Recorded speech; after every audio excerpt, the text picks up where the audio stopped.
제가 만났던 프랜차이즈 대표 중에 정말 특이한 분들이 좀 있었어요. 황금으로 된 잔을 갖고 다니면서 그걸로만 마신다 하더라고요. 이렇게 마셔야 이제 좋은 기운이 온다. 3시 33분에 직원들하고 단톡방에서 여러분 기 들어갑니다 이렇게 카톡을 올리더라고요. 아, 대표님 뭐 기 잘 받았습니다 이런 카톡들이 막 직원들이 막 이렇게 올리더라고요. 창고라고 해야 될 정도로 너무 열악했어요. 어떻게 이런 데서 수십 명의 가맹점주를 관리를 할 수 있을까?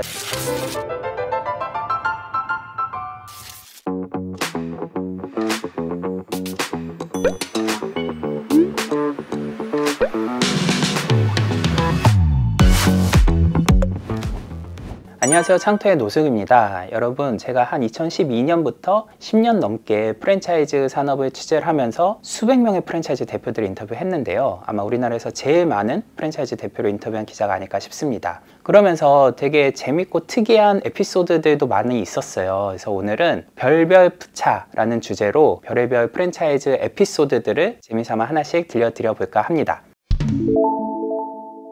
일단 첫 번째는 미신푸차입니다. 프랜차이즈뿐 아니라 사업하시는 분들 또는 정치인들도 점 보거나 사주 보거나 이런 거에 관심 많은 분들 많다고 하는데, 제가 만났던 프랜차이즈 대표 중에 정말 특이한 분들이 좀 있었어요. 이 프랜차이즈 대표는 술을 마실 때 황금으로 된 잔을 갖고 다니면서 그걸로만 마신다 하더라고요. 그래서 제가 한번 같이 술자리를 했는데 자기 비서를 시켜서 007 가방 같은 거를 갖고 오도록 했어요. 그래서 그걸 열어보니까 정말 황금으로 된 잔들이 막 나오더라고요. 술을 따라주면서 이렇게 마셔야 이제 좋은 기운이 온다 뭐 이런 식으로 얘기를 했고, 또 3시 33분에 직원들하고 단톡방에서 여러분 기 들어갑니다 이렇게 카톡을 올리더라고요. 숫자 3이라는 거에 뭔가 미신이 있었던 것 같아요. 근데 직원들이 사장님이 그렇게 카톡을 하니까 또 맞장구를 안 칠 수가 없잖아요. 그래서 아, 대표님 뭐 기 잘 받았습니다 이런 카톡들이 막 직원들이 막 이렇게 올리더라고요. 아, 참 되게 특이하다 싶었습니다. 근데 물론 이분이 사업은 되게 잘 했습니다. 그게 황금잔 덕분인지 뭐 3시 33분 덕분인지 모르겠는데 사업을 하는 분들이 참 황금을 좋아하는 것 같습니다.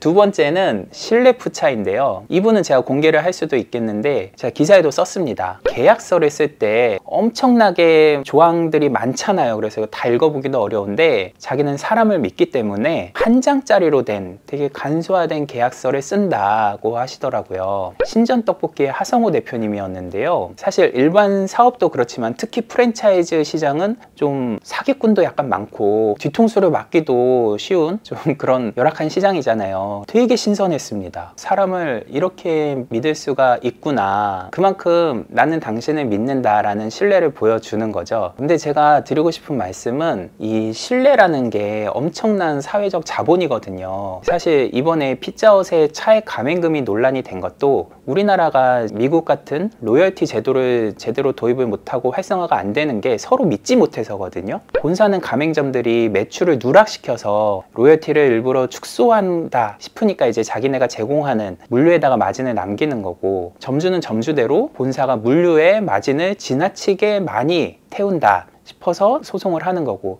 그래서 사회적 자본인 신뢰가 부족하면 불필요한 사회적 비용이 증가를 하게 됩니다. 이게 모두가 손해가 되는 거죠. 우리나라는 아직도 특히 프랜차이즈 산업은 본사와 점주 간의 신뢰를 높여야 되는 이런 숙제가 남아 있는데, 이런 프랜차이즈 대표님이 있다는 사실이 저는 되게 신선했고요. 사실 근데 이게 모범 사례라고는 제가 말씀 못 드리겠습니다. 요거는 되게 위험한 거고요. FM은 변호사한테 법적 자문을 받아서 독소 조항 같은 게 있는지 없는지 꼼꼼히 살피고 계약서를 꼼꼼히 작성을 하시는 게 제일 중요하겠죠. 이런 거를 권장드리는 게 아니라 이만큼 이제 신뢰를 중시해서 계약서를 이렇게 작성하는 프랜차이즈 대표님도 있더라 라고 말씀을 드린 거고요. 그 다음에 세 번째는 쪽방푸차입니다. 프랜차이즈 대표들 인터뷰하러 본사를 이제 많이 다녀봤는데요. 여기는 6, 7년 전쯤이었을 거예요. 식빵 프랜차이즈가 엄청나게 인기를 끌었었죠. 식빵 브랜드들이 우후죽순 생겨났고, 그래서 저도 대표가 찾아오라고 알려준 주소로 가보니까 사무실이 와, 여기는 창고라고 해야 될 정도로 너무 열악했어요. 간판도 제대로 붙어있지도 않고 직원들도 뭐 한 3명 있었나? 너무 열악했습니다. 어떻게 이런 데서 수십 명의 가맹점주를 관리를 할 수 있을까? 본사들이 비용을 줄이려고 저렴한 사무실을 임대하는 것까지는 좋아요. 근데 적어도 가맹점을 충분히 관리할 수 있는 최소한의 투자는 해야 되지 않나. 그런 점에서 여기는 너무 식빵 프랜차이즈가 유행하니까 급조한 느낌이 났습니다. 빨리 흐름 타가지고 가맹점 쫙 빨아들인 다음에 빠져야겠다, 이런 기획형 프랜차이즈 아닌가. 아니나 다를까 그 브랜드는 오래 못 갔고요. 식빵 프랜차이즈 트렌드도 금방 졌죠. 그래서 이제 프랜차이즈 창업을 할 때 제일 먼저 본사의 역량과 CEO를 만나봐라, 이런 얘기들을 많이 하는데요. 그래야 이제 이 회사의 경영 철학이랄지 건실하게 운영이 되고 있는 기업인지를 확인을 할 수 있는 거죠. 물론 이제 건실한 프랜차이즈들도 많이 있고 가맹점과 상생하면서 건전하게 성장하는 기업들도 있는데, 그렇지 않은 트렌드에 편승해서 기획형으로 치고 빠지는 기업들도 있을 수 있으니까요. 주의를 해보시면 좋을 것 같습니다. 별별포차 내용이 도움이 되셨으면 구독, 좋아요, 알람 설정 부탁드리고요. 반응이 좋으면 별별포차 시리즈 다음에도 또 말씀드려 보겠습니다. 감사합니다.